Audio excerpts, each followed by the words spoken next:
A reading from the Holy Gospel according to Matthew chapter 5 verses 17 to 19. Passage taken from the Message version of the Bible. Jesus taught his climbing companions. This is what he said. Don't suppose for a minute that I have come to demolish the scriptures, either God's law or the prophets. I am not here to demolish, but to complete. I am going to put it all together in a vast panorama. God's law is more real and lasting than the stars in the sky and the ground at your feet. Long after stars burn out and earth wears out, God's law will be alive and working. Trivialize even the smallest item in God's law, and you will only have trivialized yourself.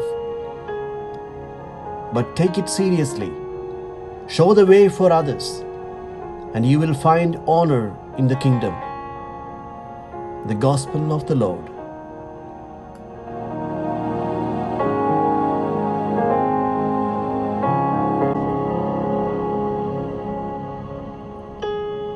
Reflections on the Gospel according to Matthew chapter 5 verses 17 to 19. But whoever obeys and teaches these commandments will be called greatest in the kingdom of heaven. Matthew chapter 5 verse 19. How often in life do we simply go through the rituals of being a Christian? Sitting in Mass on Sundays, saying a quick prayer at night before falling asleep, giving up sweets or Facebook for Lent without really thinking about what the Lent is all about. And I feel happy for fulfilling my obligations of a good Christian. Jesus challenges us all to move away from our superficialities to enter more fully into a relationship with God. Following the commandments and observing the rituals of the church does not make us faithful of Christ. Observance of the law of God requires that we go to the heart of the law instead of being content with staying in the peripheries.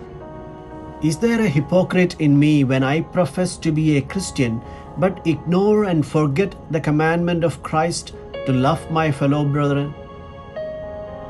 Christ teaches me to love God through my love and concern for those around me. How often have I ignored them? Our regular attendance to the Sunday liturgy and external displays of religiosity would be a counter-witnessing if we move about with a foul mouth, gossiping and deceiving those around us. Have you come across Christians who refuse to go back to church because of the anti-witnessing of the regular church-goers who scrupulously follow the rules? If we want to truly lead others towards Jesus by following God's commandments, we cannot simply follow the rules because people will recognize that we are not being sincere. God wants us all to obey His commandments and lead others to follow Him. He wants us to be called greatest in His kingdom.